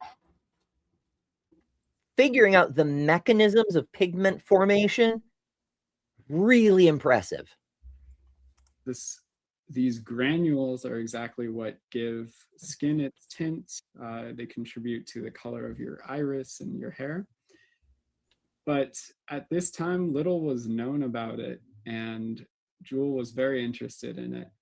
So what she studied was this enzyme, and the full enzyme is not in view. I hope this image isn't too hard to follow, but what is going on here is there's this white and reddish pink cloud of a big representation of a macromolecule, this enzyme tyrosinase. And inside a pocket that has not only a lot of red, which means it's very electronegative, but also a couple of metallic elements. A lot's going on in the catalytic core. And she studied how because this is the natural enzyme that creates melanin, which is on the right here, it has to do some very fancy biochemistry to produce a complicated and cool structure of melanin. But she studied... Okay, so what we're looking at is not only nailing down melanin, which is as he just described, it's this little thing on the right here. The gray is like the stable, like, well, I mean, they're circles, basically. They're just carbon circles. They're neutral. The red are the hydrogens, and so those are negatively charged, and they'll interact with other molecules that way. And the white ends will be the OHs, which are positively charged. And yeah, because it's large, stable, and mostly carbon, it's going to make things look darker. That's what it do. And so this thing in the middle, this weird looking half sideways presented gizmo, that's the enzyme that makes the thing. So she's not just doing research into the thing, she's trying to track down what makes the thing. And apparently we had no fucking idea at the time. Because again, we didn't know what half of what the things in cells did. How you could use in vitro petri dish type systems and create melanin granules such as the image on the left yourself. So why was she interested in melanin? Stuff that we take for granted how much we know about this today, but it's...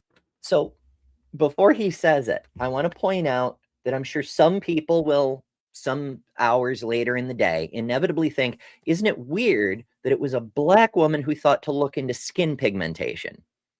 But totally aside from that, take that thought and like go in the other direction with it. Isn't it interesting that a Black woman whose hypothesis is that additional pigmentation helps prevent cell susceptibility, cell damage from UVA and UVB, which is what causes some of these cancers, she's more immune to it. She's doing the research to save the white people who are susceptible to this. Wrap your head around that for a minute. I mean, she didn't think of it that way, I'm sure, Yeah. but the net effect is more white people are more susceptible to this kind of cancer that she helped push back against. Whether it was intentional or not, her research primarily benefited white people. The same people who hated her and tried to keep her from doing her research. It's a really cool chemical that dissipates almost 100% of the energy that's received through UV radiation. So this naturally tells you that since we know UV radiation is very damaging to a number of different types of cells, being able to dissipate this energy efficiently is a really good natural prevention for things like melanoma. And it's found not only in the skin, but also the iris and hair, like I said before, but also in the heart and the brain. It's all over the place in many different organs. Right. It does a whole bunch of different functions. One of them being conduction. It does have some conductive properties. It also has some transformational properties because it doesn't just reflect UV light. It absorbs it at those certain wavelengths and then transforms it and re-emits it at a lower frequency that will do less harm, mostly heat, which is one of the tertiary ways that our bodies do the whole the equivalence thing. Equilibrium. There it is. Yeah. Like most of our heat comes from metabolic exothermic chemical processes. Our secondary heating comes from muscular action. That's why we shiver to generate more friction, more heat, and burn more energy to generate more heat. But the tertiary mechanisms include using every mechanism available to absorb heat from the outside. And melanin is one of those, among other things. I did not know that. Yeah. That's one of the reasons that white people are so damn pale. And there are many other types of enzymes that use these kind of metallic catalytic cores to carry out complex biochemical reactions. And there may be some in the audience that study these kinds of. Did I say equilibrium? Fuck me. Homeostasis. What is wrong with my brain today? Reactions themselves. So related to this dissertation, from Jules' words, I was, of course, extremely nervous. Despite that, I was comforted deep down inside with the awareness that I knew much more about my subject, mechanisms of pigment granule formation, than anyone else in the world.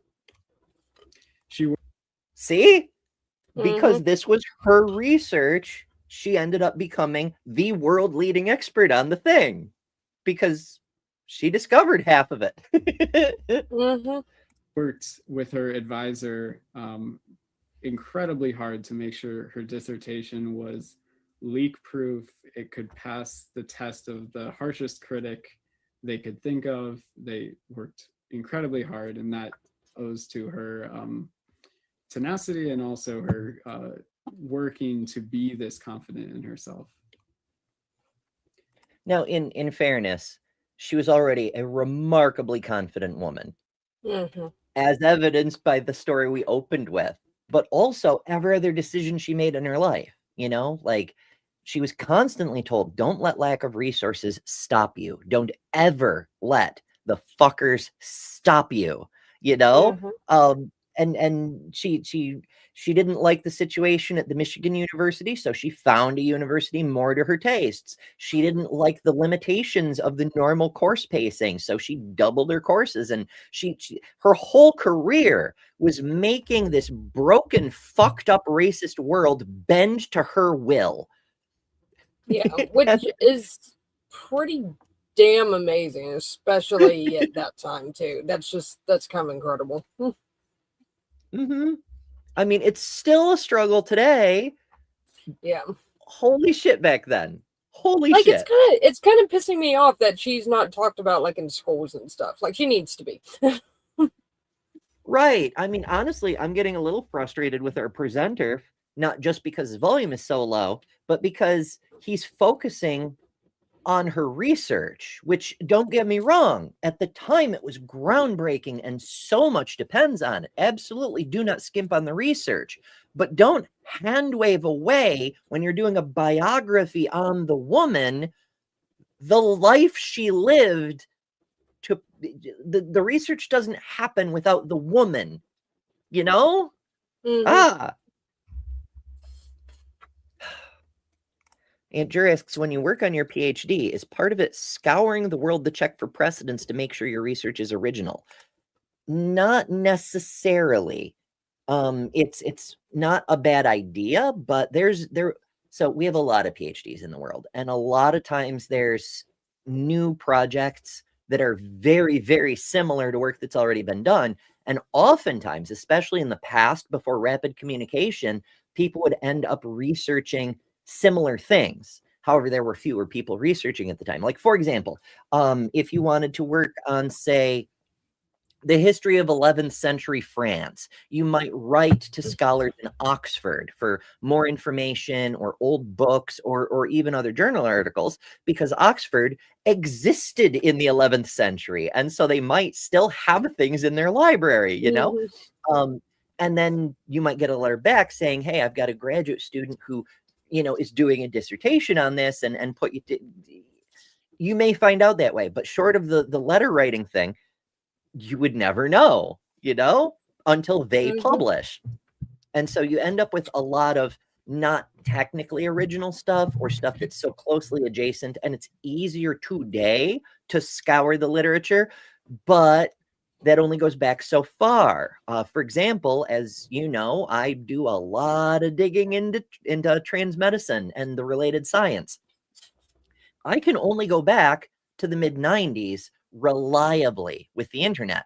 I can find sources published after then that reference things from before then, but unless somebody went back through, there's one textbook I came across from like 1997 that references papers and publications all the way back in the 1800s, but they're not digitized. So unless someone somewhere digitizes a library that has those sources being referenced, I can't get to them easily. So there's limitations to reasonable expectation of making sure that your research is at least novel, if not completely original. Before you guys go into the video, I'm gonna have to dip out. I do have a show with Chad Harris right after this at 1 o'clock. Yes, you do. I will see you guys later. Bye, everybody in the chat. Hope I see you there. Bye. Toodles. Yee. Let me double check on that. What the hell is wrong with this window? I've broken everything. Oh goodness. All right. I'll go like this. I want to make sure the forward is set up if Kelly's doing a show. I know she mentioned she was doing a show with Chad, but I wasn't sure when. Like, people don't run their schedules past me. I just try to keep up. But I'll make sure the forwarding is on. I don't know if we'll run the entire time up till Kelly's. Probably not, because like I said at the start, I have so much to do today. But I can send you the redirect so that you can like click the notify me button. Detroit Atheist Queen 24/7. It's not showing by channel. All right, let's see, what else might it. What does Kelly call her show? Secular Secular Activism Unfiltered. Secular act. Oh, shit. I think I see it. Haha. Okay. Yes. All right. Now it's set up. The stream should forward you there automatically. Hooray. But for anybody who doesn't know, Chad Harris, fun fellow, funny fellow, and was raised as a cult kid. He often includes as an introduction that he was in like some movie or Netflix series or whatever. I don't know any about that, but a lot of people recognize him from that apparently. It has no bearing on who he is. But yeah, he's fun, funny, skeptical, secular, and a former cult kid. So he's got like the double deconversion stories that you get from a lot of people who grew up in cults. Mm-hmm. Adventure. So in the postdoc appointments that I mentioned before, especially with Harlem Hospital, she started developing the 3 key specialties to her research for her kind of research-focused element of her career. And that's melanoma, tissue culture, and then cell-specific toxicity. So the first specialty can be summarized as the fact.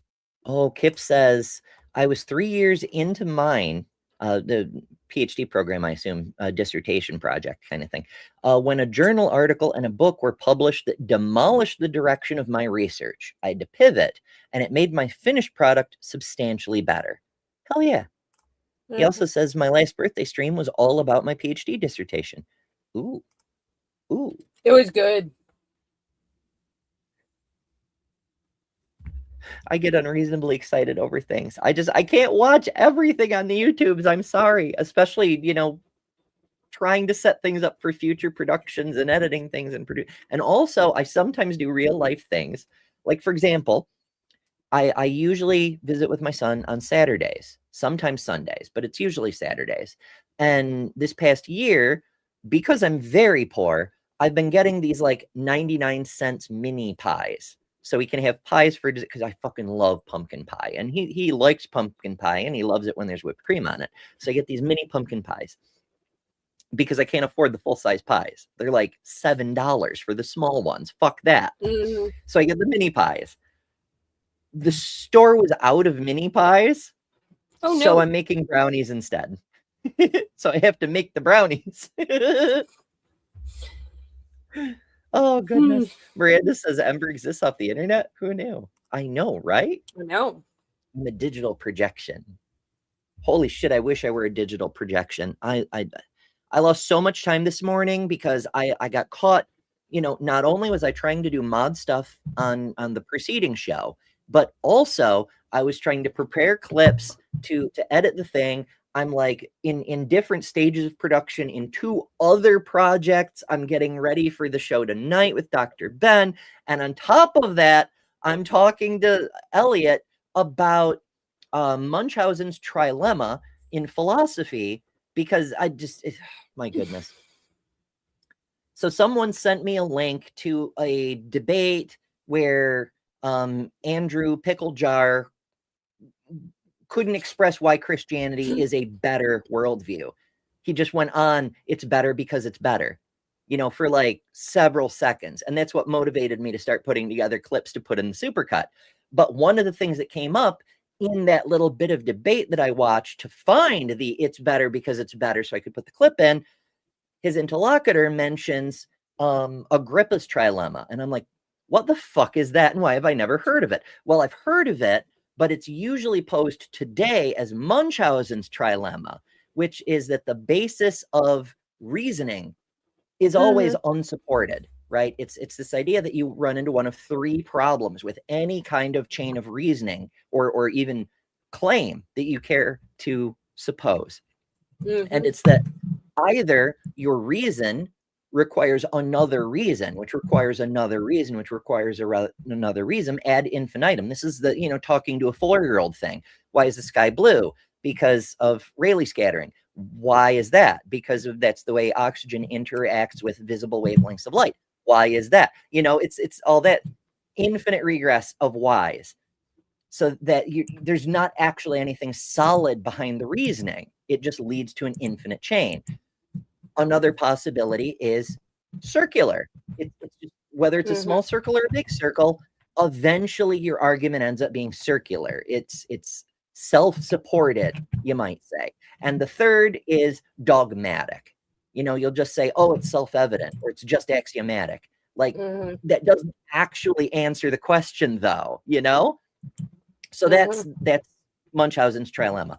Agrippa actually posed it as a 5-step process for skepticism, but you get the same ideas with Munchausen's trilemma, which is why I wasn't familiar with the term, because it's actually, you know, Agrippa's 5-step. It was in Greek. I don't know what the fuck it actually says. Anyway, I was talking to someone about that, and I'm like, I don't think this actually holds up, because while this stuff might have some basis, and we can't even say for sure that it's true, because if it's true, then it itself is an unsupported assertion by its own reasoning, and therefore absurd. But if we just take it as a general principle for skepticism, then we run into a problem, because not everything is just thought experiments. There are things that empirically exist. You know, I don't have to reason about my kazoo, because I can just show you the fucking thing, you know? And that's so anyway, that was one of the things that was distracting me this morning. And the reason I take you on this really long tangent is to explain to you that that's why I lost track of time. And I was like snarfing down an egg sandwich really quick before we started and filling my coffee cup while the intro was running. I was so far behind. I literally just threw something on. And once again, I was here before you. It's true. It's true. So if all that to say, if I had a cartoon Ember, an animated self, then I could skip that part. I could just be cartoon. I mean, I know I could do like Claire Bear and just be an avatar. I could just do that, but I don't. That? I know it's, Yeah. well, she has really good reasons. Like, it's not shyness. Yeah. It's that she doesn't want people doing that whole, oh, your hair looks so nice today, and like completely ignoring what she's saying, you know, which is valid as hell. I don't know. Maybe I just like people to say my hair looks nice today. I don't.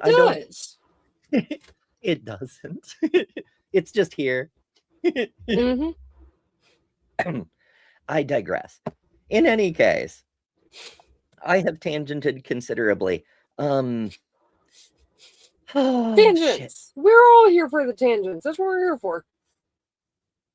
I know. People come here for the tangents. It's true. But I'm debating because I just spent several minutes explaining why I don't have time to necessarily go all the way to the start of Kelly's thing. And if I just covered the damn video instead, maybe we wouldn't be finished with the video. We're like halfway through the video, but maybe we would have been further along. All right, let me see. Maybe not. One of the reasons I'm playing it on YouTube is I can jump ahead to sections, but I can't read what the title of the damn section is. Maybe now I can. Jewel and Jane. Jewel and Jane. I don't know what that means. Oh, Jane. Jane is the other scientist she worked with. Cool. And then accelerating cancer research, balancing responsibilities, impact from coast to coast, women in science, and minorities in science. Both important things. All of this is important, but like I'm gonna skip to that section. So let's do that. Let's find out this stuff. She may be quite satisfied that we now are at a point where in biology, her field of study, women are currently awarded at least 50% of the degrees from the bachelor's level to the doctorate level. And this is one sign of things going in a great direction, but there is so much more to do. And I think, especially since I've spent my career in engineering and physical sciences, I think that it would be great to have more leadership and more. Okay, I'm trying to see what this chart's saying, but it's so very small. It looks like the bottom tier says bachelor's, the medium tier says master's, and the top tier says doctorate. So it's Yeah. different levels of education. The answer key, again, not only is it very small, but my monitor is absolute shit. I'm not actually using a computer monitor. I'm using a converted photography ad display. Fuck. Yeah, I can't read I'm it. doing my best here, folks.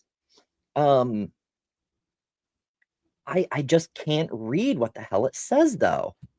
You know what? I'll make it full screen, and then I will see if I can make the stream full screen. The left side is percent of women, and the right side is number of women in thousands. Okay, percent of women. Mm-hmm. Well, I see engineering and physical science. What are Okay, so like, what are see the the colors? black bar down the middle of the chart? Yeah, see the black Yeah. bar down the middle of the chart? Okay, so everything to the left side of that is the percentage of women in the field. Then everything to the right side of that on the same chart is the number of women in thousands in that field. Okay, so it's percentage and thousands of women. Mm-hmm. Okay, cool. And can you tell what the colors are? Are they like years? Maybe? Yes, the light blue is 1997. The dark blue is 2006. The green is 2016. Okay, neat. So we're looking at like roughly every 10 years. Mm-hmm. And in engineering, women are just taking off at every level. It's still slow going. We're still not even close to 50%. I think the highest ones percentage wise are, it 25. looks like 45%. Okay. 25. the 25%. 25. Okay.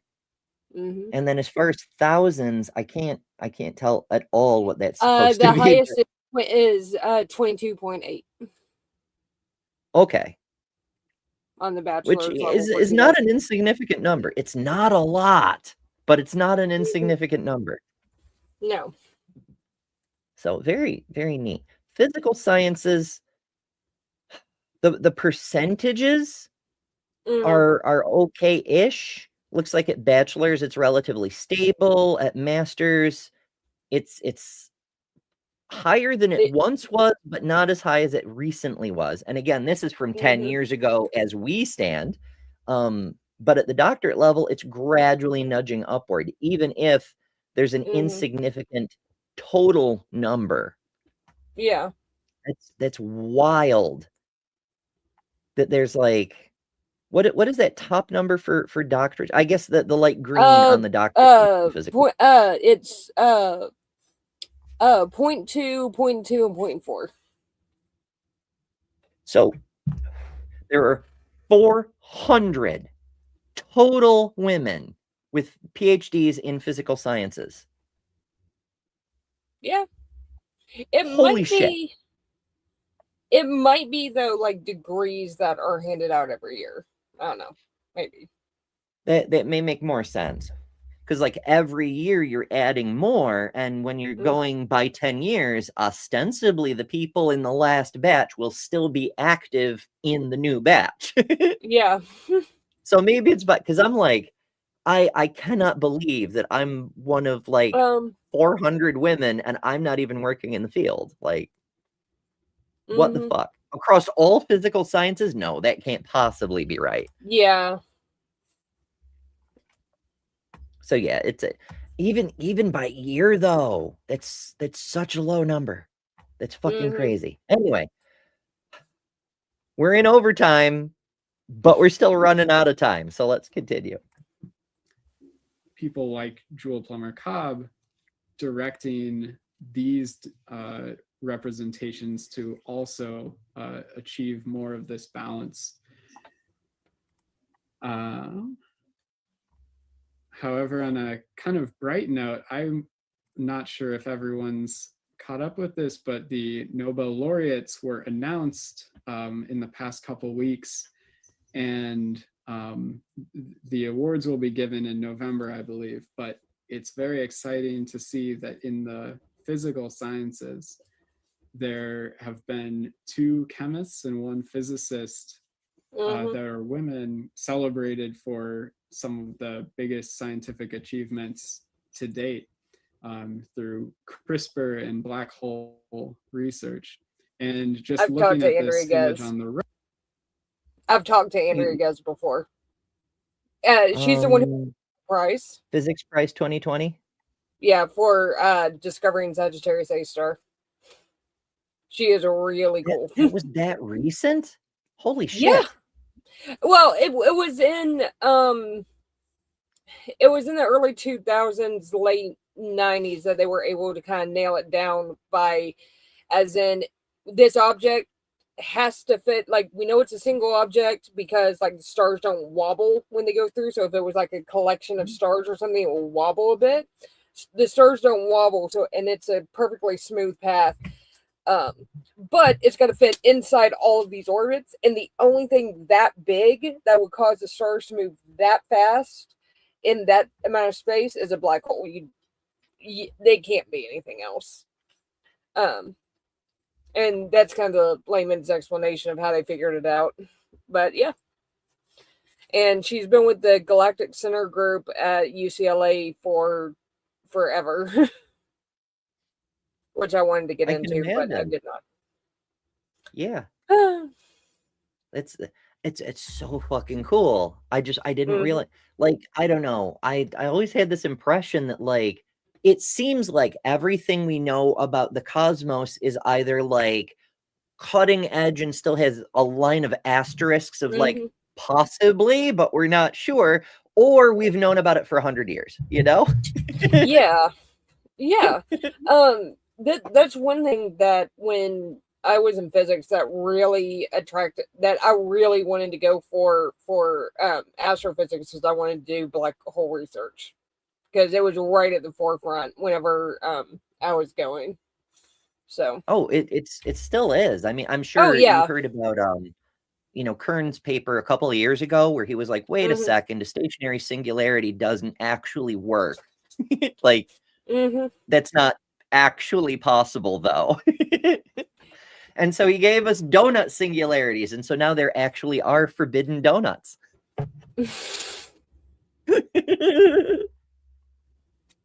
Mathematically, we have yet to confirm.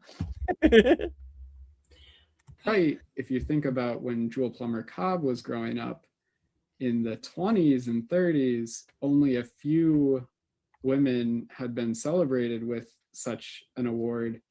And now, hopefully, seeing so many more women and minorities and minority women like Jewel herself.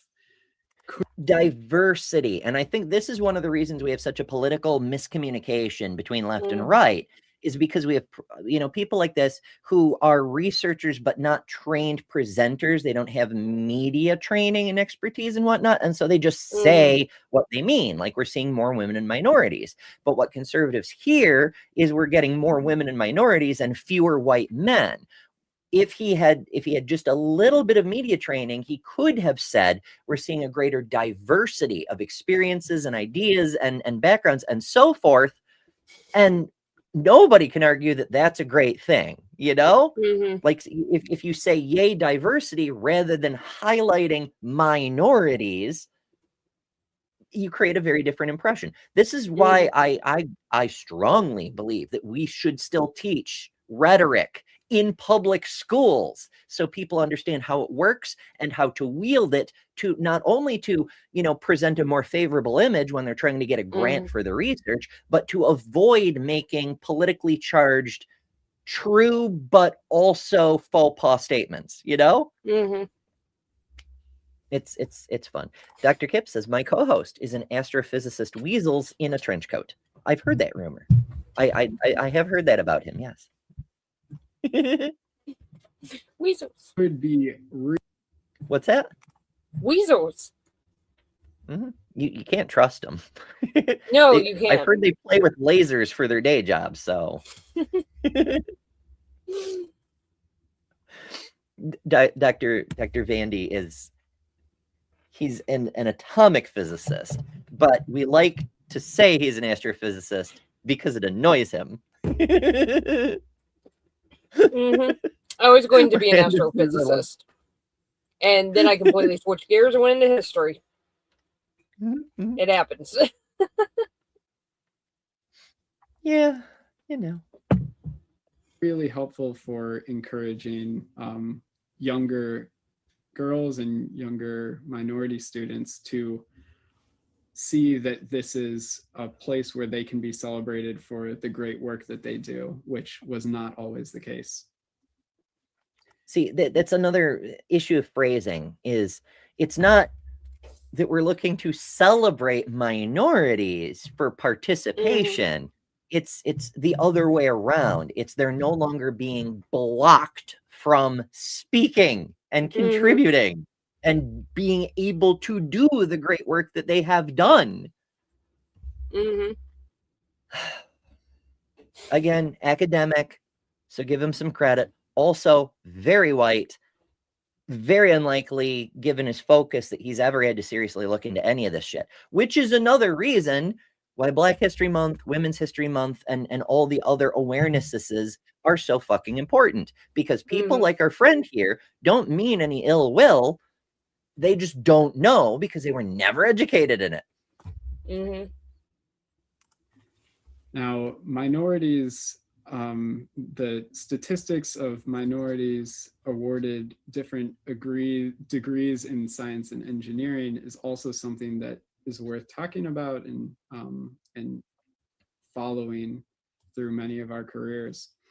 There is, over time, what looks like a positive trend in the number of different degrees awarded to underrepresented minorities in science and engineering. So this is the same information we just deciphered, presented in a different graph.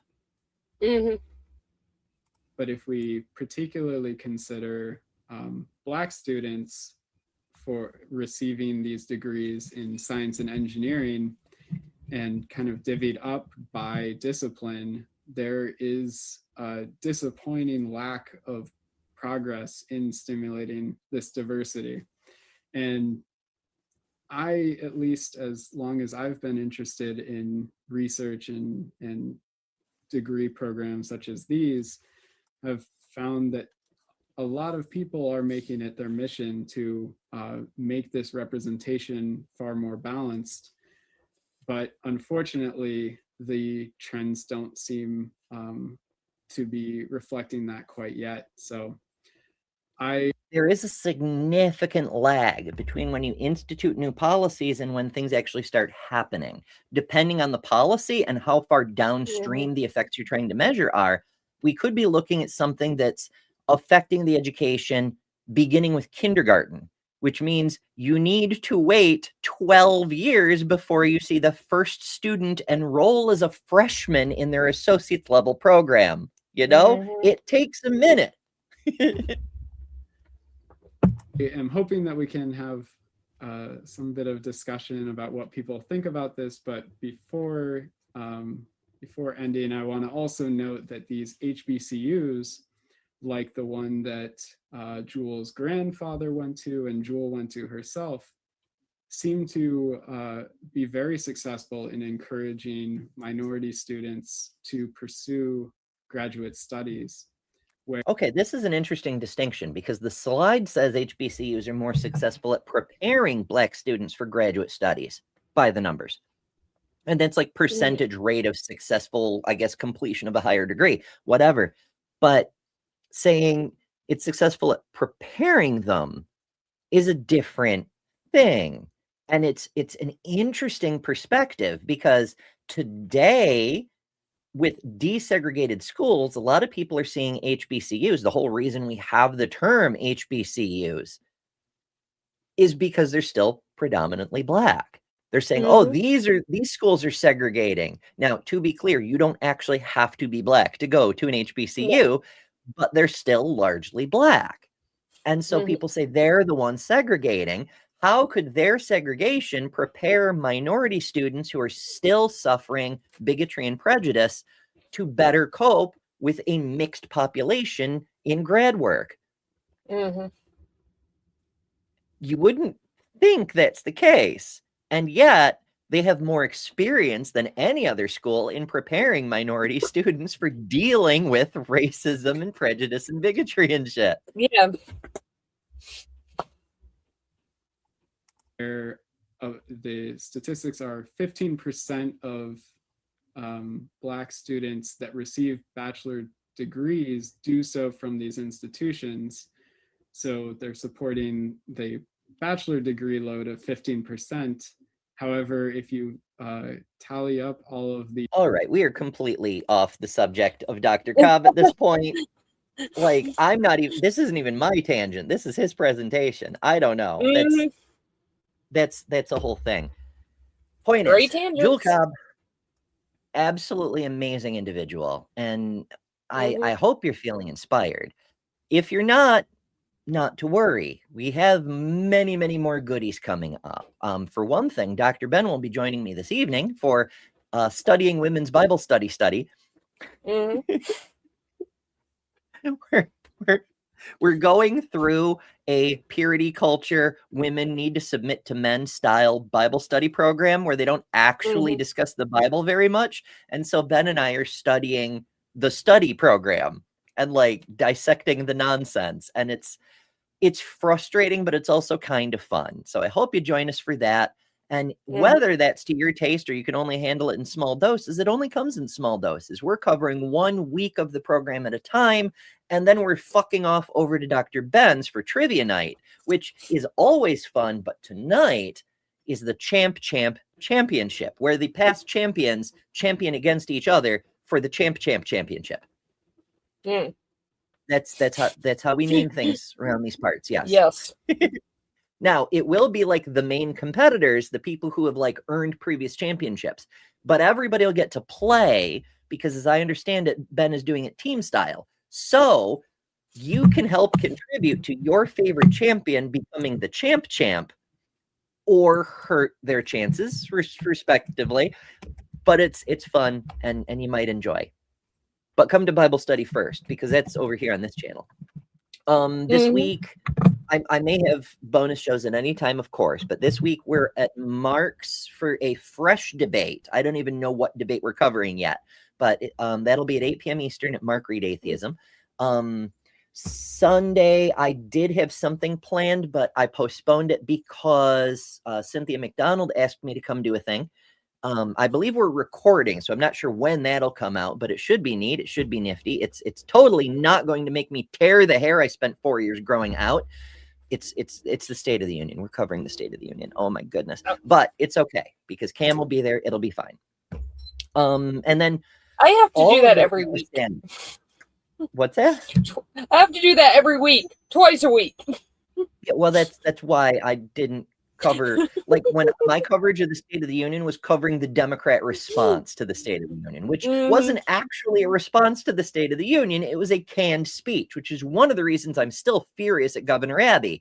Even though she just read what was handed to her, it's still, you're the representative of the entire Democratic Party, and you didn't even respond to the speech that you're supposed to be responding to in your response speech. You just read a canned address. Fuck. This country is so cooked. I get a little heated over this. The Democrats are doing a bad job, is what I'm saying. The Republicans are killing us, but the Democrats suck. You know, whatever. Anyway, as you all know by now, we're here every weekday at 11 a.m. Eastern for another fresh deep dive daily. So I hope you subscribe and join us for those. You already joined us for like 2 hours of one of these. So I hope you enjoy it. And so many things. I really need to like shorten my list of things coming up. Find all my links, the merch, the research, all the goodies at betterthanever.com. And as always, remember, you don't have to pretend other people are inferior and keep them from saving your life with their groundbreaking cancer research. Holy shit, because you are better than religion. Mwah. Toodles. Thanks to all our patrons and top-level members for February. Miranda, Karen Butcher, Jimmy Tux, Ian Chen, Maya Adkison, Jessica the Transmetal Alchemist, Robin Webster, Lilith, Ember Lynn, The Barely Bearable Atheist, Eric Wander, Jason Jacoby, Lilibal Trades, Deviant Outcast, Secular Feelinist, Kelly King, the Detroit Atheist Queen, Geo Sam, Thriver Scapegoat, The Godless Engineer, Why? Because Weed Bro, Katie Bluebird, and Fro from Norway. And you can add your name here next month by signing up at patreon.com/betterthanember or by joining Emberships here on YouTube at the Cinder level, which also includes all the custom emojis, tons of member-exclusive content, member-only live streams, and a bunch of other stuff. I deeply appreciate all the supporters who keep this channel going. Thank you so much. Because of you, we're building a wonderful community that I'm very proud of.